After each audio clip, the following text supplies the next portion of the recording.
सर्वे भवन्तु सुखिनः सर्वे सन्तु निरामया सर्वे भद्राणि पश्यन्तु मा कश्चिद् दुःखभाग् भवेत्।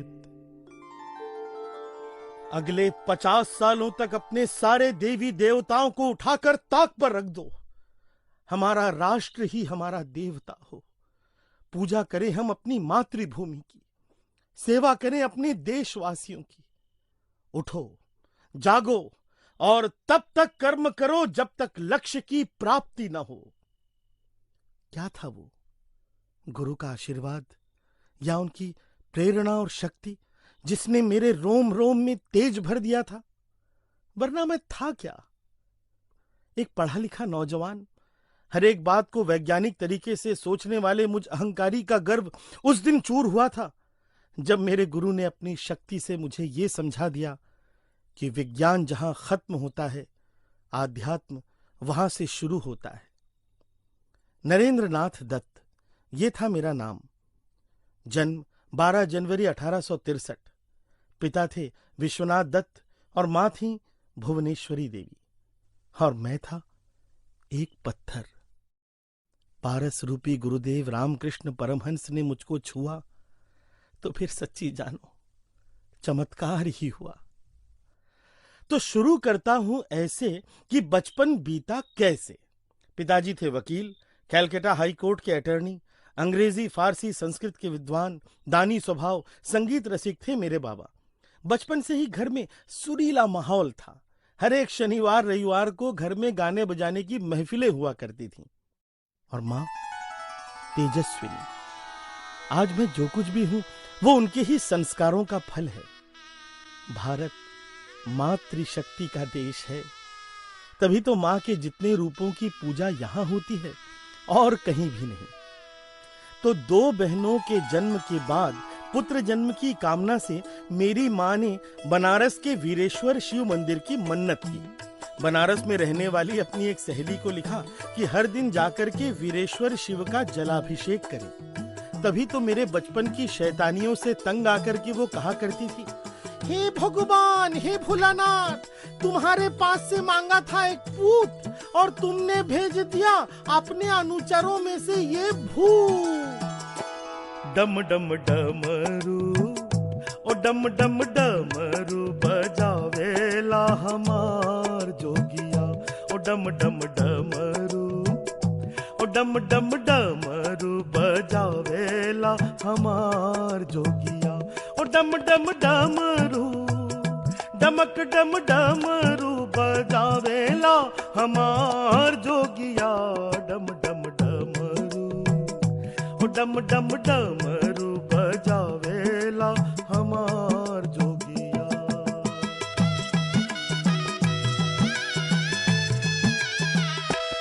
ऐसन बावला ना कोई जैसन हमार शंभु होई। ऐसन बावला न कोई जैसन हमार शंभु होई। जो नहीं मांगे, जो नहीं मांगे, जो नहीं मांगे उहे लुटावेला हमार जोगिया। जो नहीं मांगे उहे लुटावेला हमार जोगिया। ओ डम डम डमरू, डमक डम डमरू बजावेला हमार जोगिया। डम डम डमरू, ओ डम डम डमरू बजावेला हमार जोगिया। हमार जोगिया, हमार जोगिया। बचपन में महा शरारती था मैं। मेरे बचपन की शैतानियों से तंग आकर के एक दिन मेरी मां ने हड़हड़ा करके मेरे सिर पे ढेर सारा पानी उड़ेल दिया। बड़बड़ाती रही, की पांदोर छेले रे बाबा, शिव ठाकुरेर भूत माथा में पानी डालेगा इसके, तब जाकर के ठंडा होगा इसका माथा। बचपन में अपनी मां से यही मजाक किया करता था मैं। भगवान शंकर के सिर पे पानी डाल डाल के मुझे पाया था, अब मेरे सिर पे पानी डाल डाल के क्या भगवान शंकर को पाना चाहती हो? बचपन का मेरा घर का नाम था वीरेश्वर और मां बुलाती थी बीले कह करके। पहले स्कूल में थोड़े दिन जाने के बाद एक दिन मैं अपने नौकर को बुला रहा था। 4-5 बार बुलाने के बाद भी जब वो नहीं आया तो मेरा माथा ठनक गया। की रे शाला, सुनछिस ना? मेरे बाबा वहां से गुजर रहे थे। मेरे मुंह से निकली गाली ने उन्हें स्तब्ध कर दिया। उन्होंने उसी समय रुककर आवाज लगाई, ओगो सुनछो, आज से नरेंद्र का स्कूल जाना बंद। कोई जरूरत नहीं ऐसे स्कूल में पढ़ने की जहां से बच्चे गालियां सीख कर आते हों।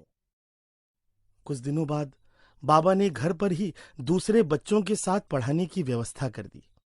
उस पहली शिक्षा का फायदा ये हुआ कि रामायण और महाभारत के हिस्सों के साथ साथ मैंने पूरी संस्कृत व्याकरण कंठस्थ कर ली। 1870, 7 साल का था मैं। तब एक अंग्रेजी विद्यालय में मेरा नाम लिखवाया गया था।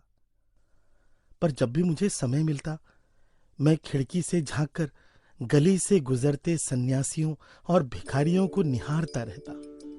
सोचता था क्या मस्ती वाला जीवन है इनका। और वो पागला बाउल क्या गाता था। उसके सुर मन पे ऐसे झूला झुलाते थे जैसे जैसे नदी के पाट पे बंधी नाव झूमती रहती है लहरों की गोदी में। अरे ओरे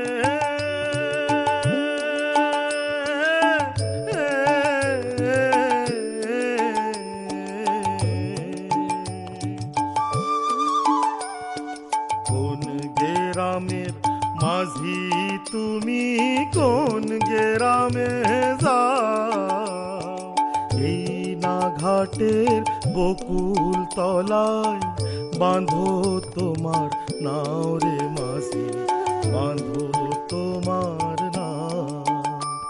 আরে ওরে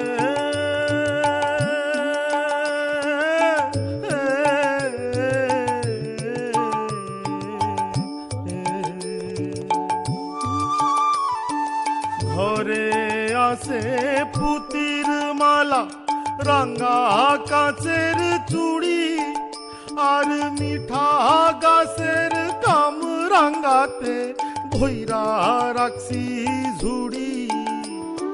ঘাটে আসি বধুর লাগি নায়ে তুল্লা না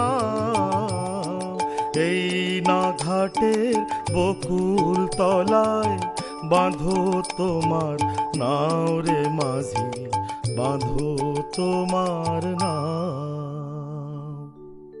14 साल का था मैं। तब मेरे बाबा को वकालत के काम से जाना पड़ा था मध्य भारत के शहर रायपुर में। कुछ यात्रा तय हो रही थी रेलगाड़ी से और बाकी तय हो रही थी बैलगाड़ी से। 2 पहाड़ी टीलों के बीच से जब बैलगाड़ी गुजरी तो मधुमक्खियों का एक विशाल छत्ता दिखा था मुझे। मैं देख रहा था ध्यान से उसको। अचानक वो एक प्रकाश के पुंज में बदल गया। एक विचित्र संसार। सच कहूं तो शब्दों से परे थी ये घटना। काफी देर तक मुझे कोई होश ही नहीं था। मां परेशान हो गई थी। पानी के छींटे मार मार कर मुझे होश में लाया गया था। छोटा सा शहर था रायपुर। छत्तीसगढ़ी बोलने वाले प्यारे लोगों की नगरी। खूब मेहनती लोग हर समय हंसते गाते रहते और शाम को थक करके गोंदली फोड़ के कांसे की बाटी में बासी भात खाते। पर मेरी शामें गुजरती थी बूढ़ा तालाब के पास। हर एक शाम पीपल के नीचे भजन गाने वालों की मंडलियां जमा हुआ करती थी वहां पर। मन फूला फूला फिरे जगत में कैसा नाता रे कैसा नाता रे कैसा नाता रे। मन फूला फूला फिरे जगत में कैसा नाता रे।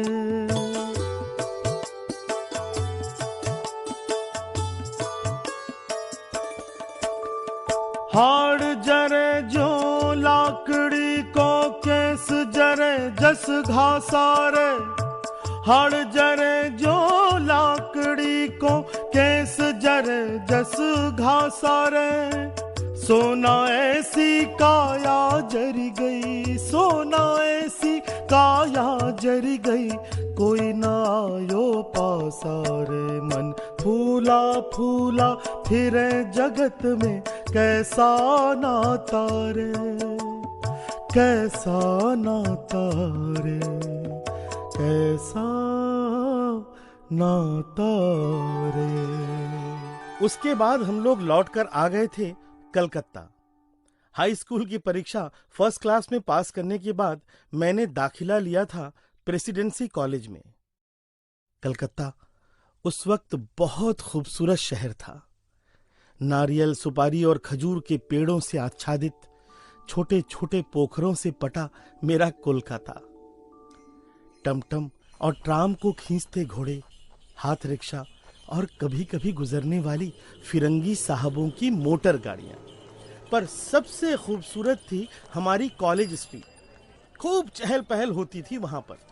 कलकत्ते की सारी हस्तियों को अगर आप एक जगह देखना चाहें तो बस कॉलेज स्ट्रीट ही आना होगा। फिर 1 साल के बाद मैंने दाखिला लिया था स्कॉटिश चर्च कॉलेज में। हमारे प्रिंसिपल थे मिस्टर हेस्टी। जब कभी अपने छात्र जीवन को याद करता हूं, मिस्टर हेस्टी बहुत याद आते हैं। एक अच्छा शिक्षक कितनी गहरी छाप छोड़ता है छात्र के मन में। एक दिन जब हमारे अंग्रेजी के अध्यापक नहीं आए तो मिस्टर हेस्टी आए थे हमारी क्लास लेने के लिए। वर्ड्सवर्थ की कविता द एक्सकर्शन में आए समाधि शब्द की व्याख्या करते हुए उन्होंने कहा था, ऐसी उच्च आध्यात्मिक अवस्था मन की शुद्धता और एकाग्रता से ही प्राप्त हो सकती है। मैंने खड़े होकर के पूछा था उनसे, सर, आपकी ये समाधि की व्याख्या केवल शब्दों का जाल है या सचमुच आपने ऐसी अवस्था में कभी किसी को देखा भी है? तो बोले, yes, only once at Dakshineswar, mister Ramakrishna Paramhansa. Go there, meet him and you will come to know what do I mean by समाधि।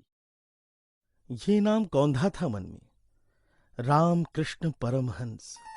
चलो कभी इनसे भी मिल लेंगे। सूखा पड़ा था उस साल। कलकत्ते में उस समय अपने देशवासियों की हालत मन को पागल कर देती थी। रास्ते के दोनों तरफ भूख से बिलबिलाते बच्चे, फटे हुए कपड़े के टुकड़ों से इज्जत ढांकने की बेबस कोशिश करती मां बहनें, और गांव से भागकर आए हुए लोग इस उम्मीद में कि शायद किसी दयालु की नजर पड़ जाए उन पर। पेट और पीठ जब चिपक कर एक हो जाए तो उसे देखना आपको शर्म महसूस कराता है। धिक्कारता था मैं अपने आप को, नास्तिक हो गया था मैं। हिंदुओं के करुणा निधान, मुसलमानों के रहीम और ईसाइयों के दयालु परम पिता परमेश्वर पर से विश्वास उठने लगा था मेरा। ये कैसा न्याय है कि एक तरफ लोग भूख से बिलबिला रहे हैं और दूसरी तरफ समाज का एक वर्ग ज्यादा खाकर बीमार पड़ा है। अगर तुम हो तो ये क्यों है, अगर तुम हो तो ये क्यों है, अगर तुम हो तो ये क्यों है, अगर तुम हो तो ये क्यों है। न भूखों को मिले रोटी, न प्यासों को मिले पानी, ये कैसा न्याय है भगवन, जहाँ जीवन है बेमानी है। तुमसे बस यही कहना, अगर तुम हो तो ये क्यों है, अगर तुम हो तो ये क्यों है, अगर तुम हो तो ये क्यों है। मेरे युग का सबसे क्रांतिकारी नाम था राजा राम मोहन रॉय। उनके जीवन में एक घटना ने बहुत गहरा प्रभाव छोड़ा था उन पर। उनके बड़े भाई के देहांत के बाद उनके परिवार के लोगों ने उनकी भाभी को सती होने का आदेश दिया। राम मोहन रॉय ने इस बात का भरसक विरोध भी किया था। बहुत बड़ी भीड़ के बीच उनके बड़े भाई के शव के ऊपर उनकी भाभी को जबरदस्ती बांधकर बिठाया गया। वो आप प्राण चिल्ला रही थी, मुझको बचा लो, मैं जीना चाहती हूं। उधर सारी भीड़ चिल्ला रही थी, सती मैया की जय, सती मैया की जय। इस घटना के बाद हिंदू समाज की कुरीतियों के खिलाफ उन्होंने कमर कस ली। अपने शिक्षित मित्रों के साथ मिलकर उन्होंने ब्राह्म समाज की स्थापना की। मेरे सभी दोस्त कमोबेश ब्राह्म समाज से ही प्रेरित थे, सो मेरा रुझान भी धीरे धीरे उसी तरफ होने लगा। पर मैं भी महाढीठ था। किसी भी बात को आंख बंद करके स्वीकार नहीं कर पाता था। जहां एक ओर ब्राह्म समाज के भजन कीर्तन और प्रार्थनाओं में मन रमता था मेरा, वहीं दूसरी ओर मन में सवाल उठने लगे थे कि मात्र भजन गाने से, सुधारवादी चर्चा करने से, बाल विवाह के विरोध और विधवा विवाह के पक्ष में आंदोलन करने से समाज सुधार तो हो सकता है, पर ईश्वर की प्राप्ति कैसे होगी? इसी ऊहापोह में एक दिन पहुंच गया था महर्षि देवेंद्रनाथ ठाकुर के पास। नमस्कार। अरे नौरेन, एसो एसो बसो। जी मैं आया था आपके पास। हैं बोलो नौरेन। कुछ पूछना था आपसे। बिना झिझक के पूछो नौरेन। ब्राह्मो समाज की यही विशेषता है, यहाँ हर एक बात बिना संकोच के पूछी जा सकती है। मैं देख रहा था एकटक उनको, फिर बोल पड़ा, आपने ईश्वर को देखा है? देवेंद्रनाथ जी बुरी तरह सकपका गए। नौरेन, तुम्हारा आंख एकदम जोगियों के समान है, तुमको ध्यान करना चाहिए। आपने ईश्वर को देखा है? मैं अपने प्रश्न पर अड़ा हुआ था। नौरेन, अभी तुम जाओ, मुझे कुछ जरूरी काम करना है। मैं चुपचाप चला आया था वहां से। मुझे समझ में आ चुका था कि मैं अंधों के बाजार में आईना लेकर घूम रहा हूं। कैसे होंगे मुझे ईश्वर के दर्शन? कौन मिलवाएगा मुझे? जिस तड़प का अनुभव मुझे आज हो रहा था, वैसा ही शायद मीराबाई को भी हुआ होगा।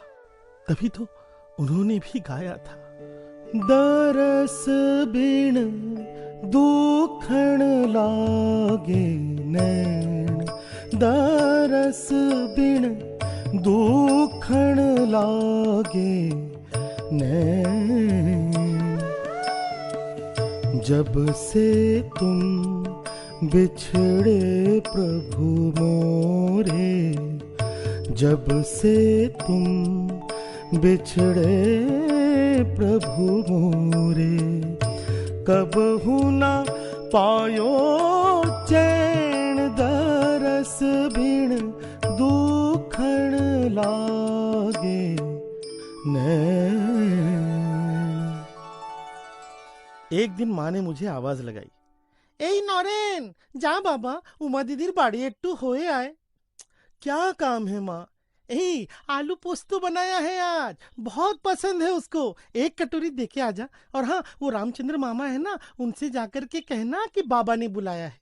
मासी माँ के घर से लौटता हुआ सीधे चला गया था हमारे रिश्तेदार श्रीमान रामचंद्र दत्त के घर।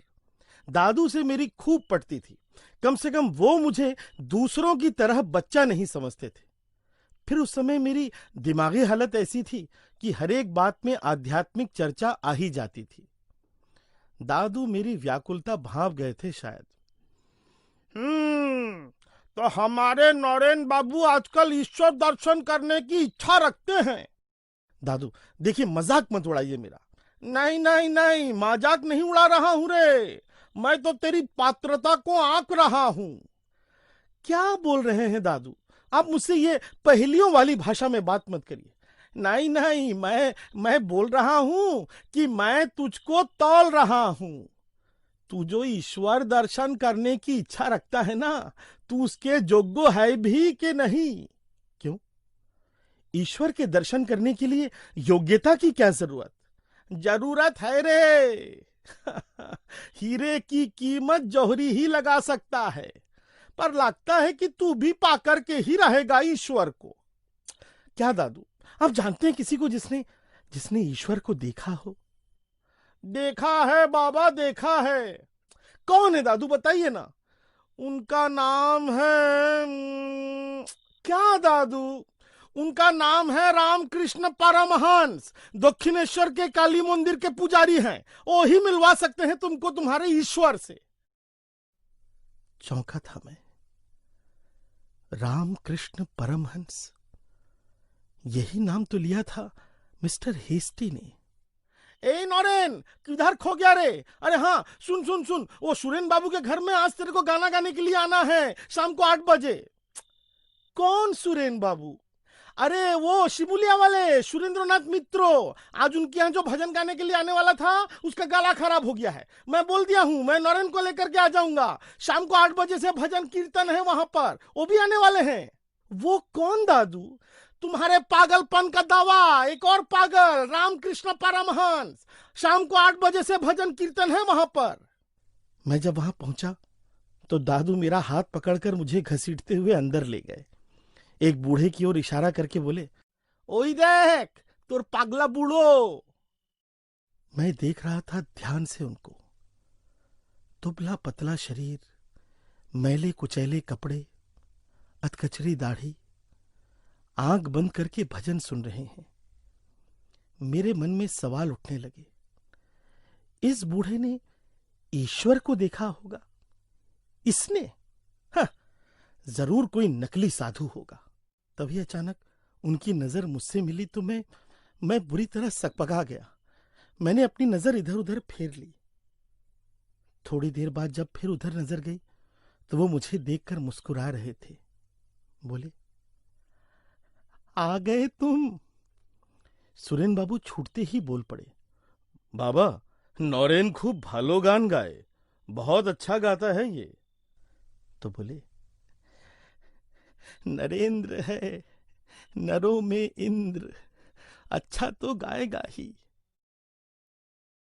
मैं देख रहा था एक टक उनको। अचानक वो बोल पड़े थे, नौरेन, आज के ही तो गाई भी रे। आज का दिन नक्षत्रों को मिलाने का दिन है पगले। आज बस तू गाएगा और आज बस मैं सुनूंगा। एक टक देख रहा था उनको और पता नहीं कब मैं गाने लगा था आंखें बंद करके। मोनो चलो निजो निकेतने, মন চলো নিজ নিকেতনে। সংসার বিদেশে বিদেশীর বেশে ভ্রম কেন অকারণে। মন চলো নিজ নিকেতনে।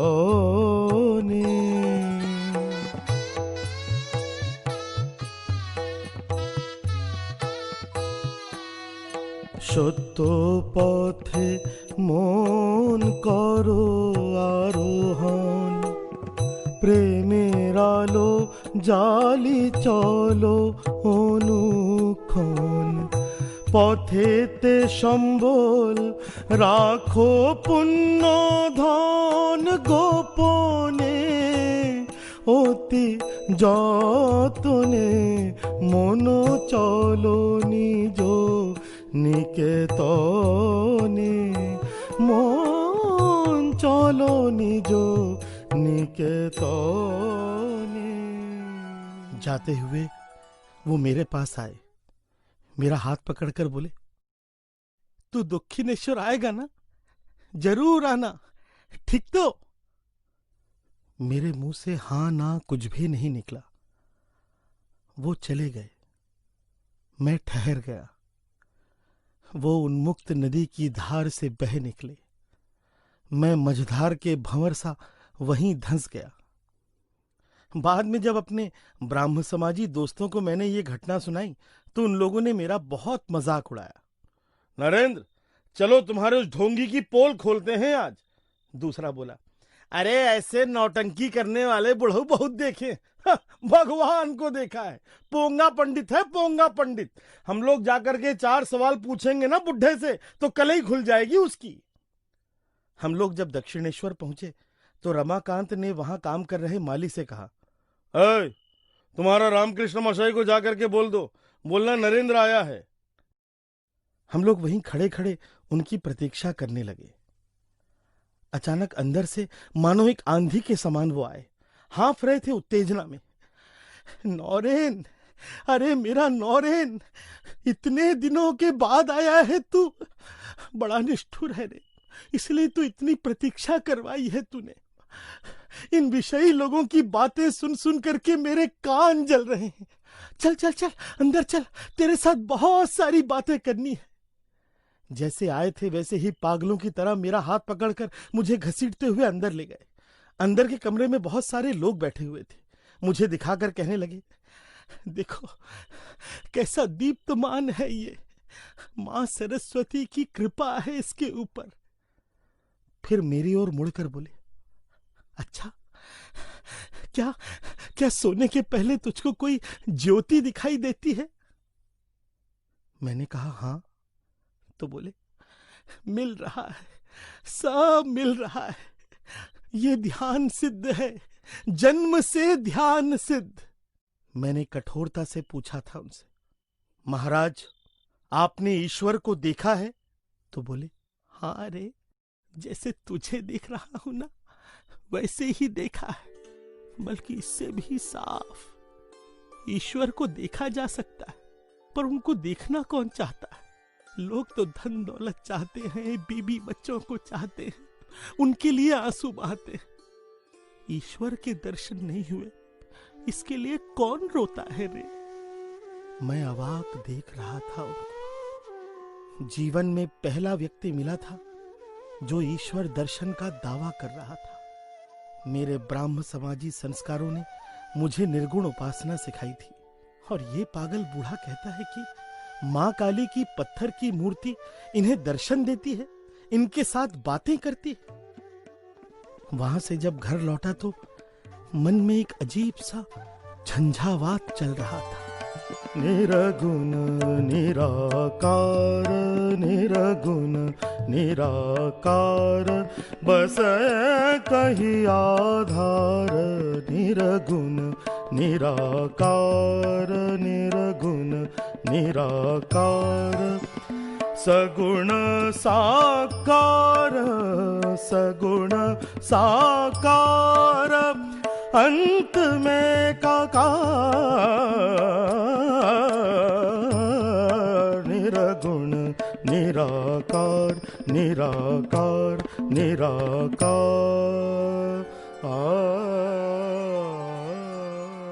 वहां से जब लौटा तो मन में बस एक ही बात घूम रही थी, इस आदमी को परखना है। सो 2-3 दिनों के बाद मैं फिर खिंचा सा चला गया दक्षिणेश्वर। एक लड़का मिला, बोला, आपनी बोशुन, मैं उनको बुला देता हूं। मैं वहीं बैठकर उनकी प्रतीक्षा करने लगा। अचानक वो अंदर से बढ़ते हुए आए और अपने दाहिने पांव से मेरी छाती पर स्पर्श किया। मेरी आंखें खुली हुई थी। मैं देख रहा था मंदिर के बगीचे को, दीवारों को विलीन होते हुए।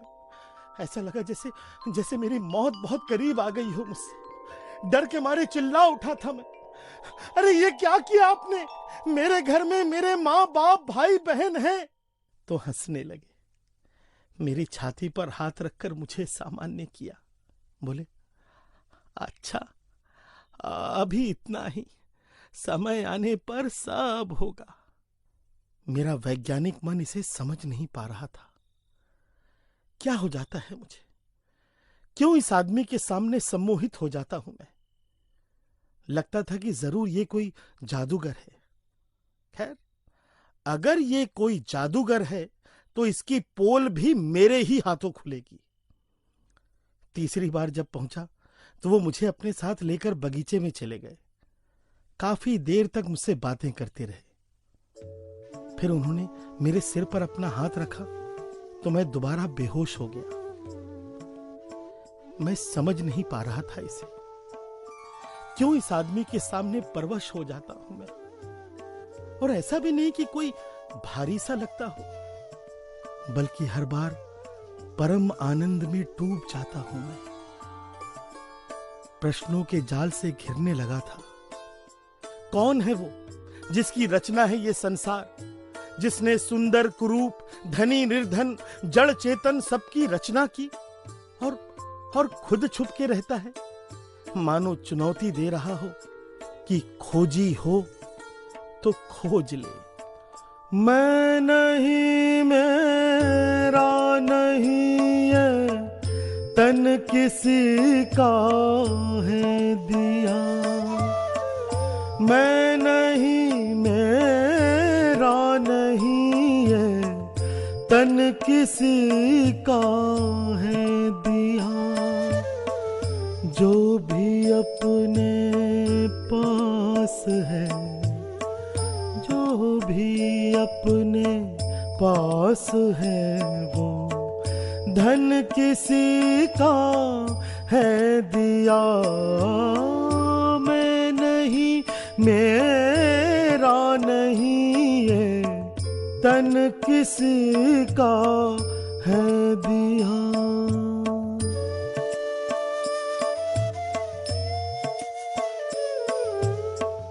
देने वाले ने दिया, वो भी दिया किस शान से।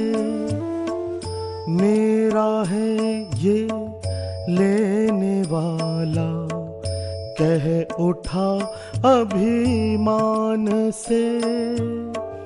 मैं मेरा ये कहने वाला, मन किसी का है दिया।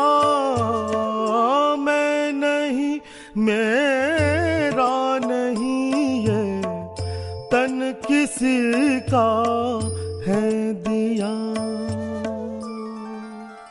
अब मैं वहां हर दिन जाने लगा था। न जाओ तो किसी और बात में मन ही नहीं लगता था मेरा। एक दिन मेरे बहुत आग्रह करने पर जब उन्होंने मुझे ईश्वर के साक्षात्कार करवाए तो उनको गुरु मानने के अलावा मेरे पास और कोई चारा ही नहीं था। एक दिन बाबा ने पूछा था मुझसे, ए नौरेन, तू जब पहली बार आया था यहां तब तेरे साथ तेरे कई मित्र भी आए थे? जी बाबा। वो लोग नहीं आए उसके बाद? नहीं बाबा। क्या करते हैं तेरे सब दोस्त? समझ में नहीं आ रहा था कि किन शब्दों में सत्य कहूं। बोलना, क्या करते हैं तेरे सब बड़े घर के दोस्त? बाबा, वो लोग आजकल नर्तकी का नृत्य देखने जाते हैं। बोलने के बाद मैं खुद ही इतना झेप गया कि पूछो मत। ए नौरेन, एटा तो मोनेर खेला रे, ये तो मन का खेल है। आज मन उसमें रमता है तो नर्तकी के पास जाता है। देखना, कल जब मन पलटेगा ना तो ये नर्तकी शब्द भी पलट करके कीर्तन हो जाएगा। मां की मूर्ति के पास जाकर कहने लगे, मां, तोर खेला तू ही जानिस। रोते रोते अचानक गाने लगे थे बाबा। সকলি তোমারি ইচ্ছা, ইচ্ছা মই তারা তুমি, তোমার কর্ম তুমি করো মা, লোকে বলে করি আমি। সকলি তোমারি ইচ্ছা, ইচ্ছা মই তারা তুমি মা।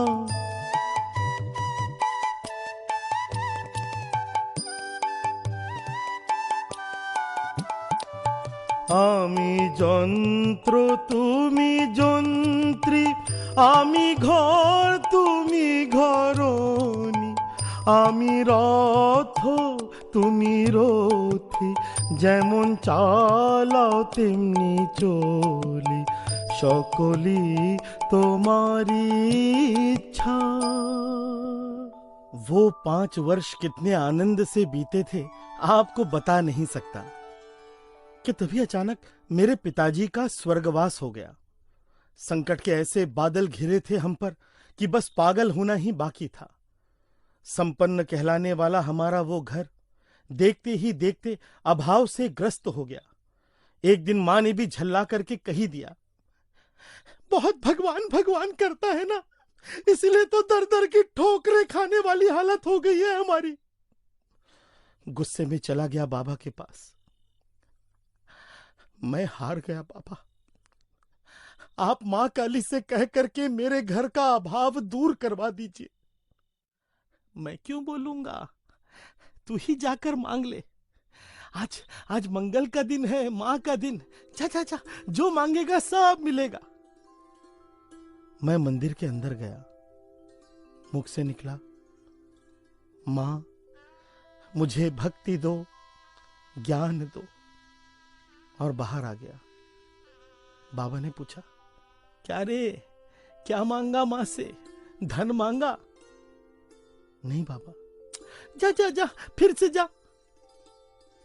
दूसरी बार मंदिर के अंदर गया, मुख से निकला, मां मुझे विवेक दो, वैराग्य दो, और सम्मोहित सा बाहर आ गया।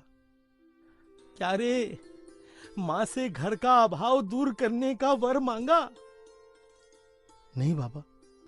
क्या तू भी, जा जा जा, फिर से जा, ठीक से याद करके सब मांग लेना। तीसरी बार गया तो मुख से निकला, मां मुझे केवल तुम्हारी भक्ति दो, और कुछ भी नहीं चाहिए मुझे। बाहर निकला तो बाबा ने कहा, क्या रे, फिर से गोल्ला? जा, मैं आशीर्वाद देता हूं, तेरे परिवार को खाने पहनने की तकलीफ नहीं होगी कभी। पागल है तू, मां से मांगने गया था। अरे वो तो जगत की मां है रे, मां को मालूम होता है कि बच्चे को क्या चाहिए। सचमुच ये तो कभी सोचा ही नहीं था। मन किया कि सब कुछ मां के चरणों पर ही अर्पित कर दूं।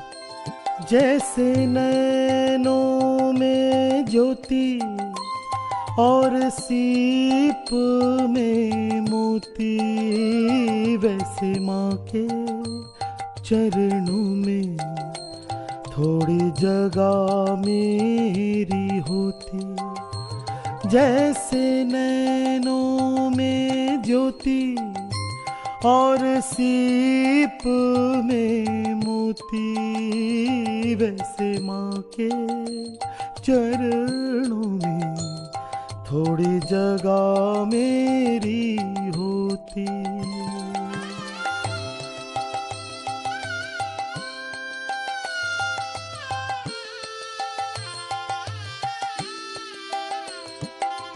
मुख होता दिया और जीभ होती बाती, आंसुअन की स्याही से मैं माँ को लिखता पाती। तेरी सेवा मैं करता कुछ पल माँ तू जो सोती, और माँ के चरणों में थोड़ी जगह मेरी होती।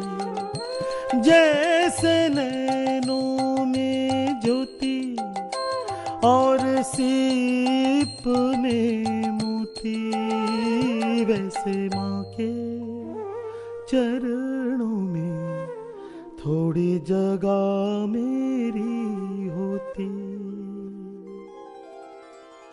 गुरुदेव की तबीयत अब बिगड़ने लगी थी, तो हमारी गुरु माँ शारदा देवी ने अब सारा दायित्व संभाल लिया था।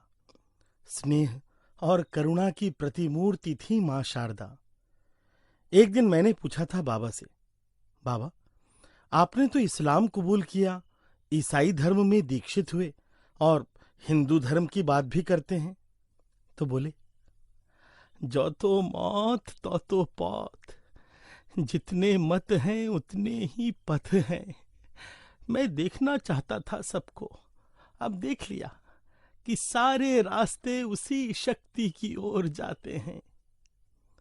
पर बाबा, आपका व्यवहार तो मजहबी लोगों जैसा नहीं है। ये लोग लड़ाई झगड़ा करना चाहते हैं रे, गले पर तलवार रख कर के धर्म फैलाना चाहते हैं ये लोग। मधुमक्खी का छत्ता बन गया है हर एक धर्म। अब तुमको तय करना है कि तुम क्या पाना चाहते हो, ब्रह्म रूपी शहद या काटने वाली मधुमक्खियों की संगत।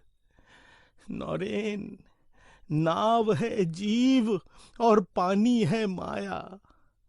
पानी में नाव रहे तो कोई नुकसान नहीं, पर नाव में पानी चला गया तो बचना मुश्किल है। एक दिन शाम को जब मैं देर से पहुंचा तो बाबा कुछ चुपचाप से थे।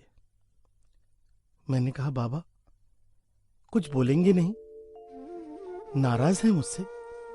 तो बोले, हाँ। अवाक था मैं, क्या भूल हो गई मुझसे बाबा? तो बोले, पहले तू रोज मुझे गाना सुनाता था, अब गुनगुनाता भी नहीं है मेरे सामने। मैं हंस पड़ा। क्या बाबा, आपने तो मुझको डरा ही दिया था। गाना नौरेन, पता नहीं फिर तुझसे सुनने का मौका मिले न मिले। मैंने कहा, क्या सुनेंगे बाबा, श्यामा संगीत या कोई भजन? वो गदाधर बोल रहा था तूने पक्का गाना सीखा है। हाँ बाबा, कभी सुनाया नहीं तूने है? चल सुना तो, हम लोग भी तो सुने कैसा होता है तुम लोगों का पक्का गाना। माँ कालिका तुम देवी कालिका, तुम असुर दल विनाशिनी। माँ कालिका तुम देवी कालिका, तुम असुर दल विनाशिनी। माँ कालिका तुम देवी कालिका, जगत जननी माँ तुम ही शिवानी। जगत जननी माँ तुम ही शिवानी, काल रूपिणी तुम सुखदायिनी। माँ कालिका तुम देवी कालिका, तुम असुर दल विनाशिनी। माँ कालिका, माँ कालिका, माँ कालिका।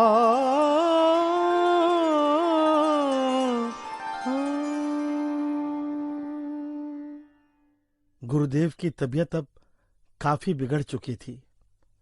गले का कैंसर हो गया था उन्हें। हम सारे शिष्य सुबह से लेकर शाम तक उनके ही पास बैठे रहते थे। एक दिन शाम को जब मैं देर से पहुंचा तो मुझे देखकर बाबा ने कहा, क्या हुआ? मैंने कहा, कुछ नहीं बाबा। नहीं, तेरा चेहरा देख करके लग रहा है कि तुझे कोई बात परेशान कर रही है। मैंने कहा, बाबा वो दिन कब आएगा जब मेरे देशवासी मुट्ठी भर अनाज के लिए रास्ते पर भीख नहीं मांगेंगे? तो हंसने लगे। तेरा आकाश बड़ा हो रहा है। मैंने पूछा, क्या मतलब? पहले तू परिवार को लेकर चिंतित था, अब देश को लेकर चिंतित। देखना, कुछ दिनों के बाद पूरा संसार तुझे अपना लगने लगेगा। अच्छा, क्या भाव आता है तेरे मन में देशवासियों के लिए? बाबा, उनके लिए तो दया का भाव आता है मन में। बाबा बुरी तरह भड़क गए। भाग जा यहां से, निकल जा, शक्ल नहीं दिखाना अपनी। मैं डर गया था, इतने गुस्से में कभी नहीं देखा था बाबा को। तू है क्या जो दया करेगा? भगवान समझता है अपने आप को? खुदा बन गया है क्या? अरे सेवा करेगा। ये जो दीन दुखी लोग हैं मेरे देश के, उनकी सेवा करेगा तू। अरे नौरेन, तुझे नहीं मालूम, पर मैं तो जानता हूं ना कि तेरा जन्म क्यों हुआ है। बाबा, आप तो बस मुझे निर्विकल्प समाधि लेने की अनुमति दीजिए, मोक्ष मिल जाए मुझे। बाबा बुरी तरह बिफर गए। धिक्कार है, तू अपनी मुक्ति चाहता है? अरे पागल, तू आया है करोड़ों भारतवासियों को जगाने के लिए। मुझे लगता था कि बाबा को बीमारी की वजह से ऐसे उटपटांग ख्याल आ रहे हैं। अरे अपना उद्धार तो कर नहीं पा रहा हूं मैं, करोड़ों का उद्धार कहां से करूंगा? एक शाम लाटू दौड़ता हुआ आया, बोला, नौरिंदा जल्दी चलो, उनकी तबीयत बिगड़ रही है। मैं दौड़ा, सारे लोग दौड़े। उनकी सांस फूल रही थी। मुझे देखकर बोले, नौरेन आय, আমার কাছে বস, देख अब तुझे ही सब दायित्व देकर जा रहा हूं। मेरी सारी शक्ति, सारी भक्ति, सारी युक्ति तुझे ही देकर जा रहा हूं। मेरे सिर पर हाथ रखकर बोली, तू युग पुरुष बनेगा रे, मेरा आशीर्वाद है। और उन्होंने आंखें बंद कर ली। सब लोग फूट फूट कर रो रहे थे और मुझे काठ मार गया था। लग रहा था कि स्वप्न है ये, ऐसा नहीं हो सकता मेरे साथ। मेरे गुरुदेव मुझे छोड़कर नहीं जा सकते।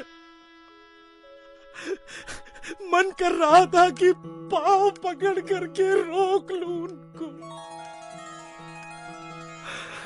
मत जा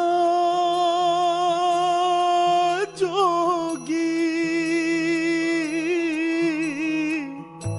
पांव परूं मैं तेरे। मत जाओ, मत जाओ, मत जाओ जोगी, पांव परूं मैं तेरे। मत जाओ, मत जाओ, मत जाओ जोगी।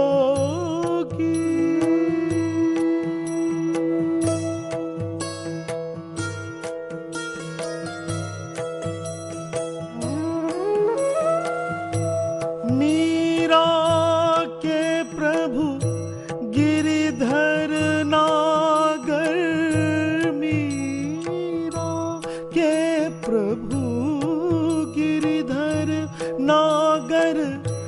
जोत से जोत, जोत से जोत मिला जा रे। मत जाओ, मत जाओ, मत जाओ जोगी।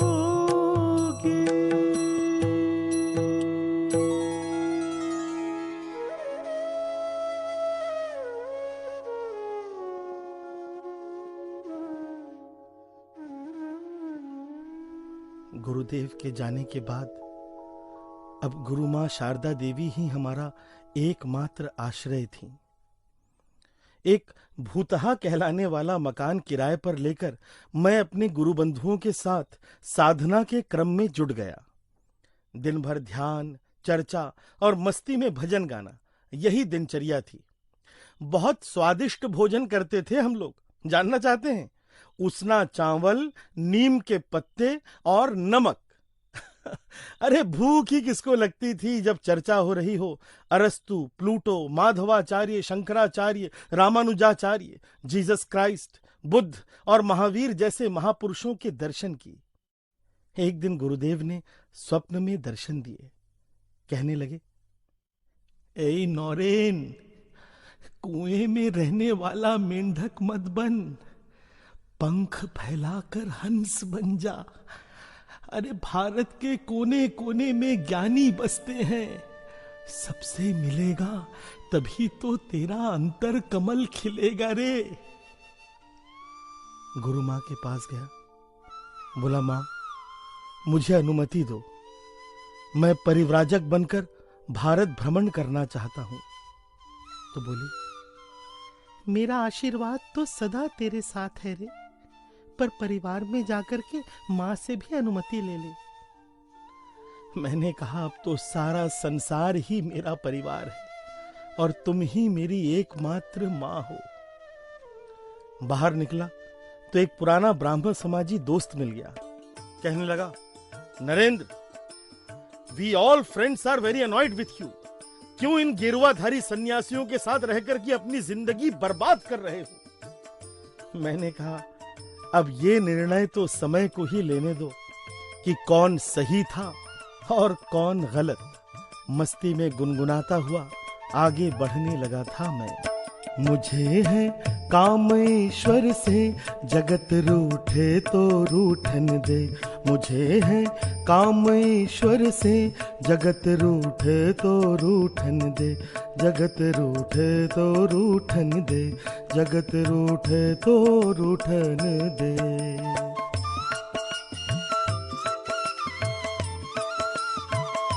धरी सिर पाप की मटकी, मेरे गुरुदेव ने झटकी। धरी सिर पाप की मटकी, मेरे गुरुदेव ने झटकी। वो ब्रह्मानंद ने पटकी, वो ब्रह्मानंद ने पटकी।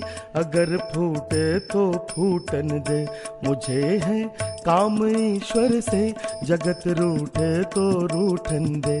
जगत रूठे तो रूठन दे, जगत रूठे तो रूठन दे। अगले 2-3 सालों तक उत्तर भारत का चप्पा चप्पा छान मारा था मैंने। बनारस की एक घटना बहुत याद आती है। उसके पहले आपको ये बता दूं कि बंदरों से बहुत डर लगता था मुझको। तो हुआ यूं कि बनारस में माँ दुर्गा के लाल मंदिर के दर्शन करके मैं बाहर निकला तो अचानक कुछ बंदर मेरे पीछे लग गए। अंदर से डर गया था मैं, तेज चलने लगा, मेरी चाल ही बदल गई। तो और भी बंदर खी करते हुए मेरे पीछे लग गए। अब मैं दौड़ने लगा था, लग रहा था कि आज जान ही निकल जाएगी। उसी समय एक सन्यासी की आवाज सुनाई दी थी, रुको और डटकर सामना करो। मैं दौड़ता हुआ अचानक रुक गया, उल्टे घूमकर बंदरों की ओर चलने लगा। सारे बंदर डर के मारे भाग गए। उस दिन एक बात सीखी थी मैंने, संकटों से डरकर भागोगे तो बुरे फंसोगे, पर अगर संकट का सामना करोगे तो सारे संकट भाग जाएंगे। पश्चिम का प्रवास करते हुए अलवर के राजा के आमंत्रण पर उनके राजमहल पहुंचा था मैं। महाराजा कहने लगे, स्वामी जी, मूर्ति पूजा से बड़ा पाखंड और कुछ भी नहीं है। मैं मुस्कुराया तो महाराज ने कहा, स्वामी जी, लगता है आपके पास मेरी बात का कोई उत्तर नहीं है। मैंने कहा, महाराज, आप ईश्वर पर विश्वास रखते हैं, यही मेरे लिए काफी है। वैसे आपकी जानकारी के लिए पूजा ईश्वर की ही होती है, मूर्ति की नहीं। हाँ, आपने क्या कभी किसी को यह कहते हुए सुना है कि हे धातु मुझ पर कृपा करो, या हे पत्थर मेरे सारे संकट हर लो? मूर्ति तो केवल एक माध्यम है ताकि आप अपने इष्ट का ध्यान लगा सकें। महाराजा ने कहा, स्वामी जी, आप लोग जब ये संस्कृत भाषा में शब्दों का जाल फैलाते हैं ना, तो लगता है कि आप हमें मूर्ख बना रहे हैं। महाराजा का एक चित्र टंगा हुआ था वहां पर। मैंने वहां खड़े राज्य के दीवान जी से कहा, दीवान जी, जरा महाराज का ये चित्र नीचे उतार लीजिए। दीवान जी ने आदेश का पालन किया। मैंने कहा, अब थूकिए इसके ऊपर। महाराज और दीवान जी बुरी तरह सकपका गए। मैंने कहा, दीवान जी, कोई डरने की बात नहीं, ये तो बस कपड़े का एक टुकड़ा है जिस पर थोड़े से रंग लगे हैं। ये सशरीर आपके महाराज नहीं हैं। थूकिए दीवान जी।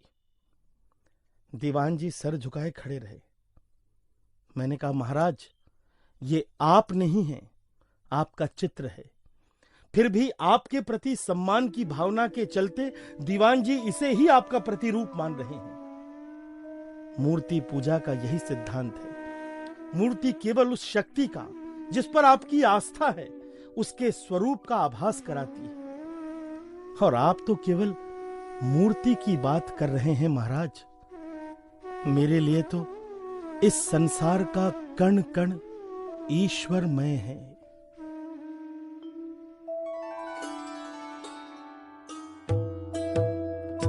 देख सको तो देखोगे तुम कण कण में भगवान। वन उपवन में जलवायु जड़ चेतन में भगवान। देख सको तो देखोगे तुम।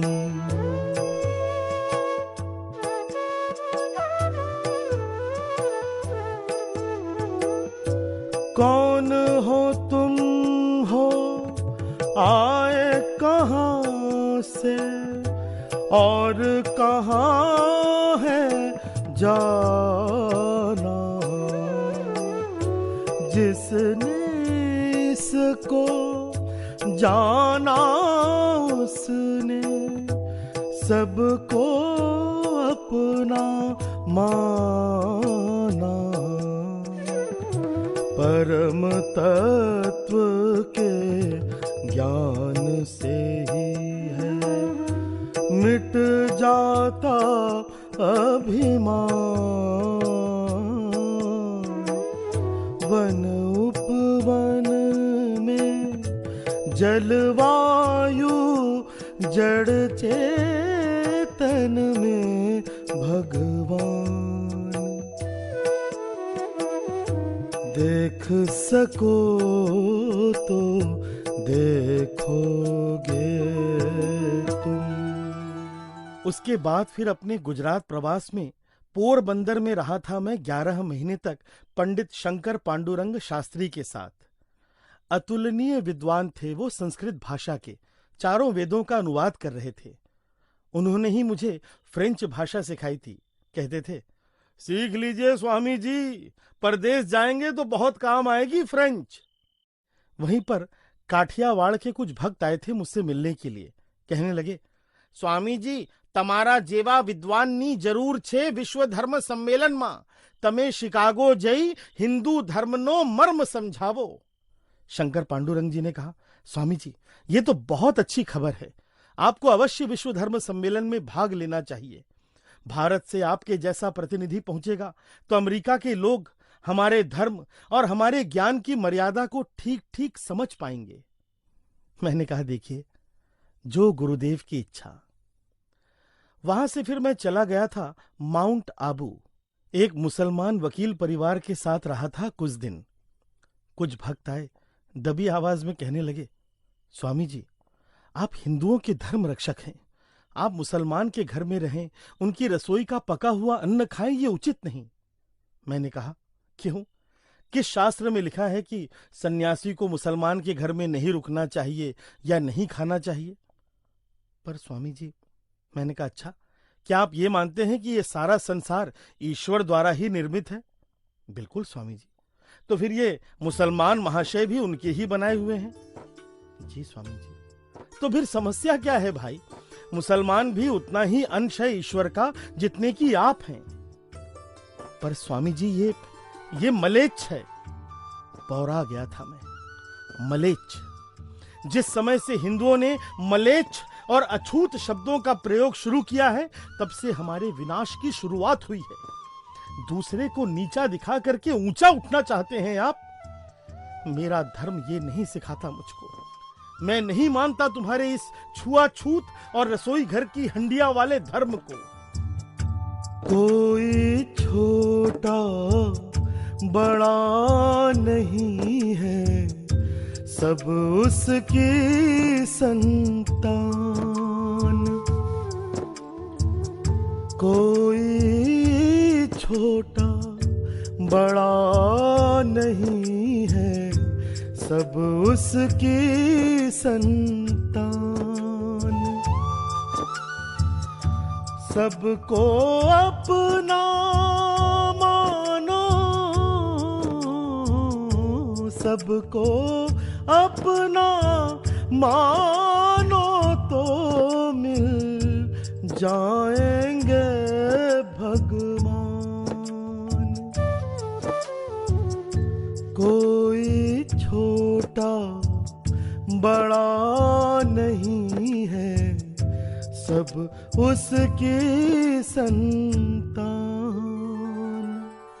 माउंट आबू में ही मेरी मुलाकात हुई थी खेतड़ी के महाराज अजीत सिंह से। कुछ ही दिनों में मेरे अनन्य शिष्य बन गए थे वो। फिर दक्षिण भारत का दौरा करता हुआ पहुंच गया था मुंबई।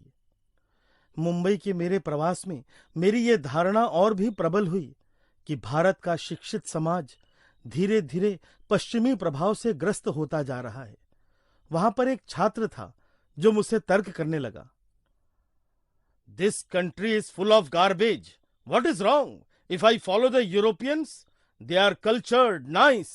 स्वामी ji, I always feel ashamed of being born in this dirty country. मैंने कहा, brother, there is nothing wrong in accepting good things from other cultures. You do serve your auntie, but not at the cost of your mother. और ये देश मात्र जमीन का टुकड़ा नहीं है, ये मां है, भारत मां। हम हिंदुओं की यही समस्या है। अरे अपने धर्म शास्त्रों को, दर्शन को समझो, पहले पढ़ो उसको, फिर उचित लगे तो उसकी आलोचना भी करो। पर तुम्हारे जैसे अंधे को यह अधिकार नहीं कि वो दूसरों को बदसूरत कहता फिरे। उसके बाद फिर पुणे में रहा था मैं 10 दिनों तक लोकमान्य तिलक के साथ। पराधीन भारत में उनके जैसा ओजस्वी व्यक्तित्व मिलना मुश्किल था। क्या तेज था उनकी वाणी में। कहते थे, स्वराज्य हा माझा जन्म सिद्ध हक्क आहे, तो मी मिळवीनच। उसके बाद फिर दक्षिण भारत का व्यापक दौरा करता हुआ पहुंच गया था कन्याकुमारी। हिंद महासागर, अरब सागर और बंगाल की खाड़ी का संगम स्थल। छोटे बच्चे की तरह अधीर हो गया था मैं। सीधे कूद पड़ा था समुद्र में। तैरते तैरते पहुंच गया एक चट्टान पर। चढ़कर देखा तो भाव विभोर हो गया। लगा यही स्थान उचित होगा साधना के लिए। भारत माता के पांव के नख पर बैठा था मैं। क्या सुंदर रूप है मां का। हिम मुकुट से सजा काश्मीर मस्तक, हिमालय की पर्वत श्रेणियां केश है मां के। गंगा और यमुना गले के हार हों जैसे, सतपुड़ा और विंध्याचल मां के वक्षस्थल हो मानो। जहां 3-3 समुद्रों में मां के चरण कमलों को पखारने के लिए होड़ मची हो। जहां पंजाब, राजस्थान, महाराष्ट्र और गुजरात वीरता की गाथा गाते हों। जहां अंग बंग और पूर्वांचल के राज्य कला और संस्कृति की पुरवाई बहा रहे हों। उत्तर का विशाल हृदय स्थल तेरा मानो सबको आश्रय दे रहा हो, और दक्षिण के प्रांतों की मलयानिल हवाएं मानो तप, ज्ञान और संस्कृति की सुगंध फैला रही हो। भाव विभोर था मैं। हे भारत माता, तेरी सेवा करके ही मुझे मेरा लक्ष्य प्राप्त होगा।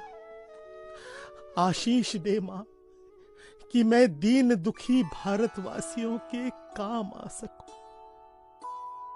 वंदे मातरम सुजलाम सुफलाम मलयज शीतलाम। सस्य श्यामलां मातरं वन्दे मातरम्। शुभ्रज्योत्स्नां पुलकितयामिनी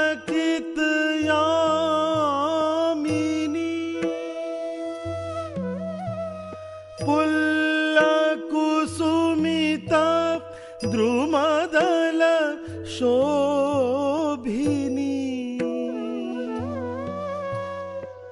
सुहासिनी सुमधुर भाषिणी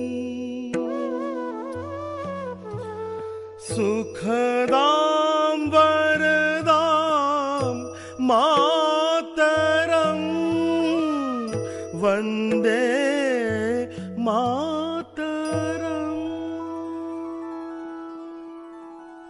मद्रास के अपने 1 महीने के प्रवास में एक अजीब सी उधेड़ बुन थी मन में कि अमेरिका जाऊं या नहीं। तभी एक दिन स्वप्न में गुरुदेव को देखा। वो समुद्र के एक किनारे से दूसरे किनारे की ओर बढ़ते हुए मुझे आगे बढ़ने का संकेत दे रहे थे। तभी एक अशरीरी निराकार वाणी मुझे सुनाई दी थी, जाओ। दूसरे ही दिन खेतड़ी महाराज के निजी सचिव मुंशी जगमोहन उपस्थित हो गए महाराज का आमंत्रण लेकर। मैंने जब कहा कि मैं अमेरिका जाने की योजना बना रहा हूं तो कहने लगे, स्वामी जी भले एक दिन के लिए ही सही, पर आपको खेतड़ी चलना होगा। रही आपके अमेरिका जाने की बात, तो खेतड़ी नरेश की इच्छा है कि आपकी अमेरिका यात्रा का सारा खर्च वो वहन करें। उनके आग्रह के आगे नतमस्तक हुआ और पहुंच गया खेतड़ी।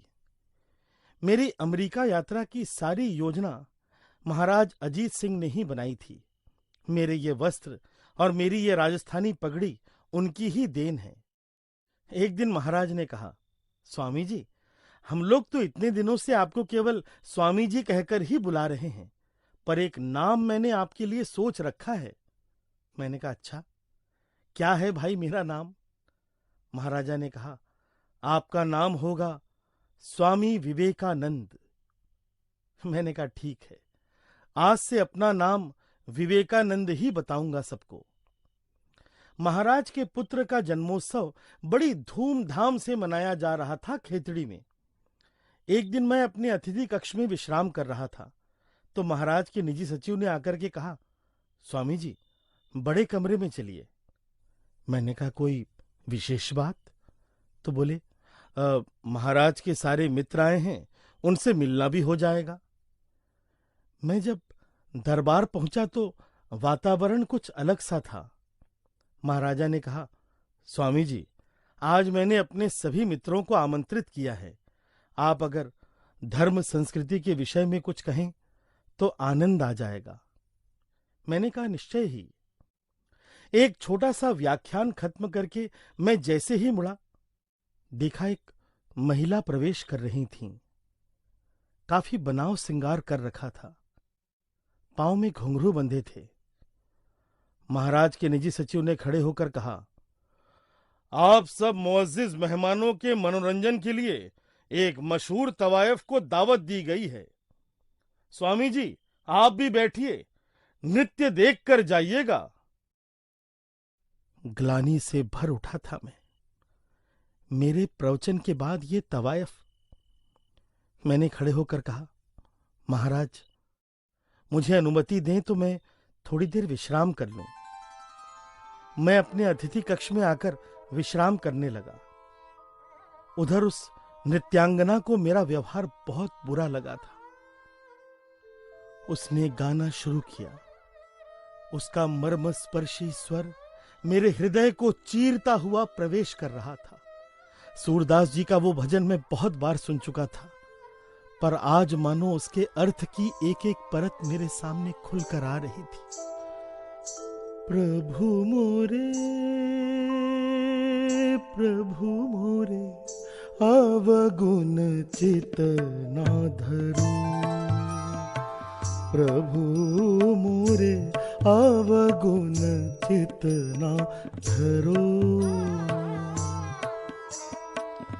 समदर्शी प्रभु नाम तिहारो, चाहे तो पार करो प्रभु मोरे, अवगुण चित ना धरो।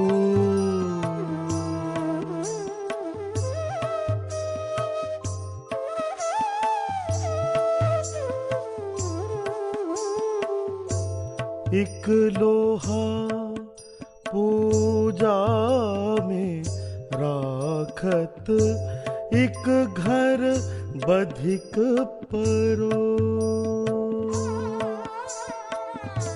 एक लोहा पूजा में राखत, एक घर बधिक परो। पारस गुण अवगुण नहीं जाने, पारस गुण अवगुण नहीं जाने। कंचन करत खरो प्रभु मोरे, अवगुण चित ना, अवगुण चित ना, अवगुण चित ना धरो। भजन समाप्त होते ही मैं दौड़ता हुआ पहुंचा था वहां, उसके चरणों पर गिर पड़ा। मुझे क्षमा कर दो मां, मेरे मन में ये भाव ही कैसे आया कि तुम नीच हो। मेरे सन्यास में शायद यही कमी रह गई थी कि मैं नारी मात्र में मां का रूप नहीं देख पाया। 31 मई 1893 एसएस पेनिनसुलर जहाज में बैठकर अमेरिका जाने की योजना बनी थी। खेतड़ी महाराज के निजी सचिव मुंशी जगमोहन और मद्रास के मेरे अनन्य शिष्य आला सिंगा पेरुमल मुझे छोड़ने के लिए मुंबई तक आए थे। जहाज के डेक पर खड़ा मैं अपनी मातृभूमि को निहार रहा था। हे भारत माता, हे जगदम्बा, आशीष दो कि तुम्हारा ये पुत्र विदेशों में तुम्हारा नाम गर्व से ऊंचा कर सके। सायरन बजने के साथ जो ही जहाज ने चलना शुरू किया, मैं चल पड़ा था अमेरिका की ओर।